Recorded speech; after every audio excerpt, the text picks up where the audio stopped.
Hi, pretty girl. All right, guys. First things first.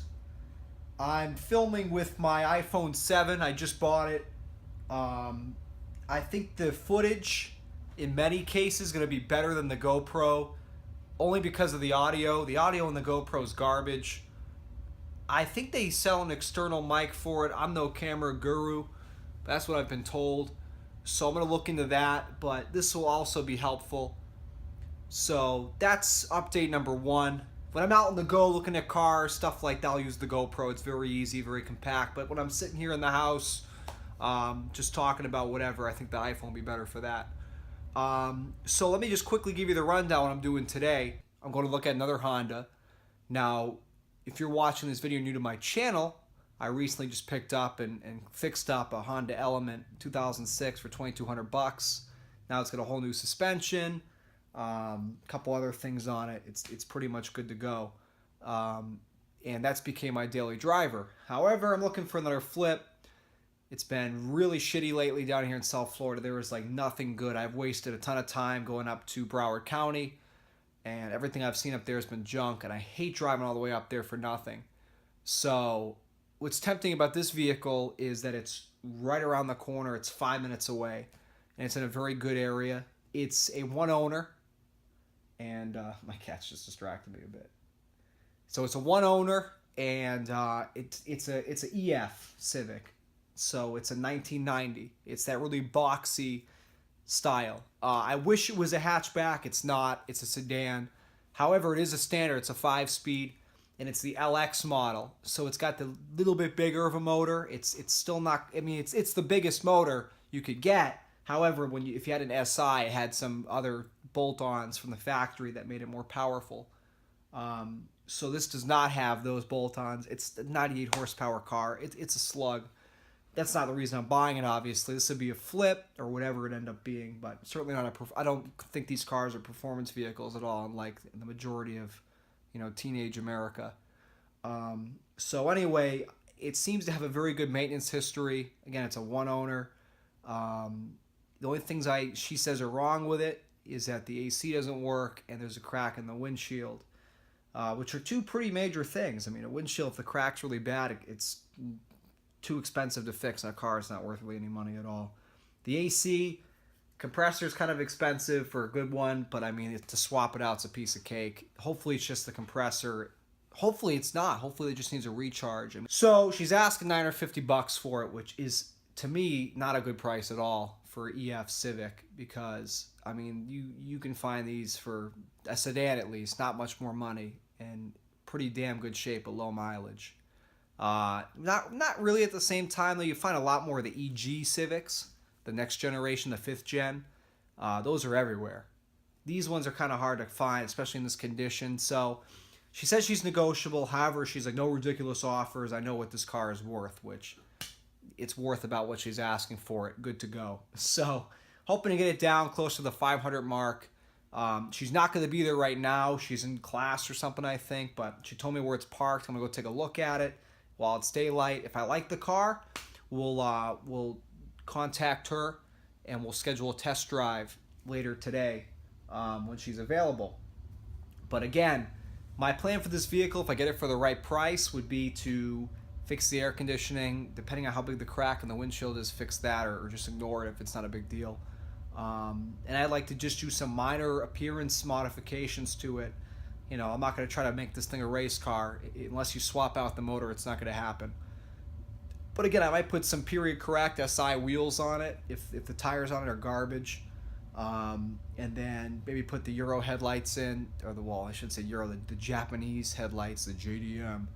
The ones that have the orange bulbs, you can see them, the yellowish ones toward the grill. Give it a couple minor modifications, clean it up, detail it real nice, make the thing it looks brand new, I'll tell you that much. It looks in really nice shape.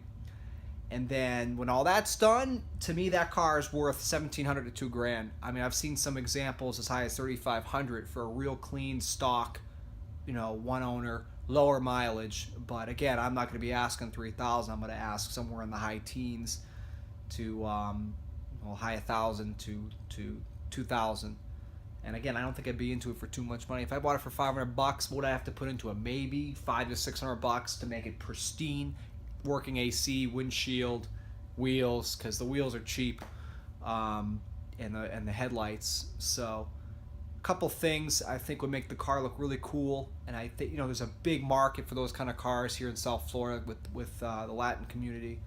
And I think they'd see it as a great daily driver, or, you know, possible swap contender if it's real clean. It's already got the 5-speed in it. So anyway, first thing we have to do is go take a look at it. So I'll bring you guys along with the GoPro, and we'll see how it looks. All right, so I found the car. The seller told me where it'd be parked. And I gotta say, looks to be in pretty good shape. Very straight body. I don't see a single dent on it, to be honest. Not on this side. Hood's got a minor aligning issue. Oh, I got a couple dents in the hood, but I mean, nothing I can't pop out. I got a dent puller. Tires are decent. They're wearing straight. I don't feel any choppiness.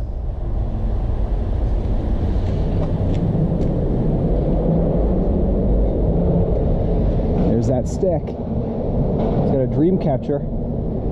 Looks to be in really, really nice shape. I don't even see any cracks in the dash. Nope.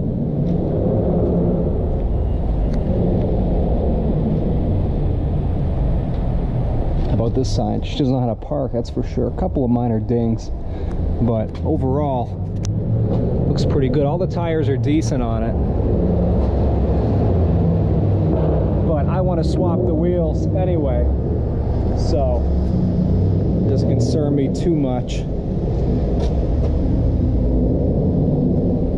The hood has got a couple, I saw this in the pictures, the way the hood's, someone dented it here. That might have pushed this out of here. Nice custom plate in the front. This thing's in real nice shape, I gotta say. Even the headlights are really clean on it.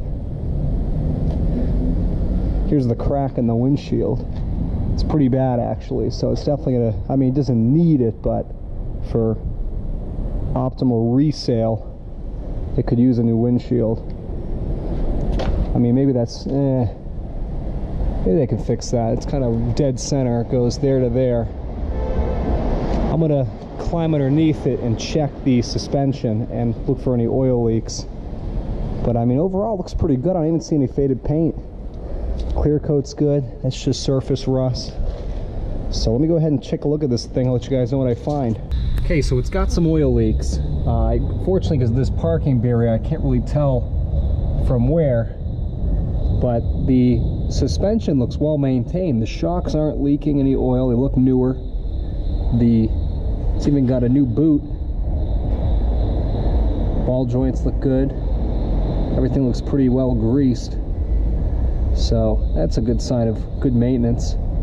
So I checked a few more things. I did a bounce test, all the shocks. All the struts look relatively new. I wouldn't say they're brand new, but you can tell based on the condition of the undercarriage, they're much cleaner. And I mean, the suspension's great. When you bounce it, it's just boom, instantly fine. There's no bouncing around. It's not, you know, Hondas should be stiff, and that's what it is.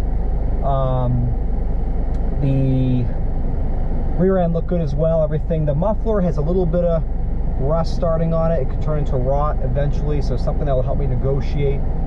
And I see I'm covering up the mic again. Again, so what I've seen that's bad is the oil leaks, which we don't know what they are yet. Nice thing is these engines are a piece of cake to change gaskets out on. And the muffler and the windshield, which I already knew about. Otherwise, it looks to be in really good shape for an EF Civic. Definitely a one owner. You can see all the, I bet you it's been passed through the family to all the kids, because there's like 3 different schools stickers on it, and they're all old as hell. So anyway, I'm interested. I just texted the girl, and she just texted me back and said I can test drive it tonight. So I'll test drive it tonight and let you guys know what happens. So what ends up, I actually knew the girl who was selling the Civic. We have a lot of mutual friends, so I have a new phone, so I've lost all my numbers, so I didn't even realize, you know, whether it was her or not, and I was just texting about the car, and I show up, and she's like, ow, and I'm like, oh, geez. So, anyway, that made it a little bit harder to lowball, but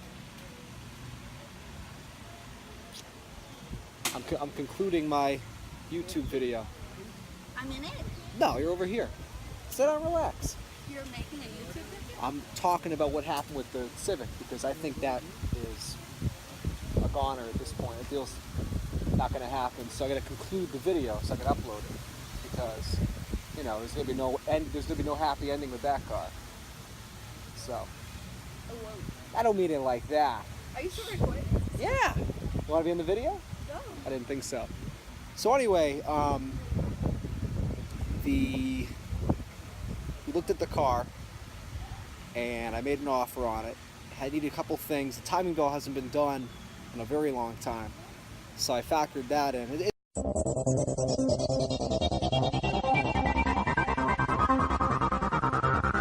It's about due. It was done at about 119,000 miles at 175 or 77 now, but it's been, I don't know, let me think, 2010, been 7 years, so it's well due. I mean, 5 to 7 years, that's your limit on the timing belt. So I told her that, use a timing belt. I told her that it's leaking oil. But you know, the problem is she was very defensive over the vehicle. Did not want to admit it had any flaws. Anytime I pointed something out, she'd go, no, it's fine, it's fine. So I could tell it was going to be hard to negotiate, especially because I knew her. So I offered her $600 for it, and she didn't seem too happy with that offer. So she told me, okay, let me think about it. And then I reached out to her this morning, and I said, you know, have you decided what you want to do with my offer? And she goes, yeah, I got somebody who wants to come see it this weekend, so I'm going to wait until then and try to get more for it. So I'm like, okay, I'm pretty much calling this deal not happening. We'll see, but I'm going to guess it's not going to happen. I'm not paying a dime more than $600 for that thing, because it's got plenty of work needs to be done. I had a minor exhaust leak coming off the engine in the header area, or maybe when the headers go down. Well, no headers, but when the manifolds go down to the cat. So anyway, I'm gonna keep looking. We'll see what's out there. If that car happens, it happens. That'd be great. I think it's a very cool car, but I'm not paying a dime over $600. It's even way more than if it wasn't somebody I knew with mutual friends, I'd be offering $200 for the thing. So anyway, guys, that's the scoop. Thanks for watching, and stay tuned for the next find.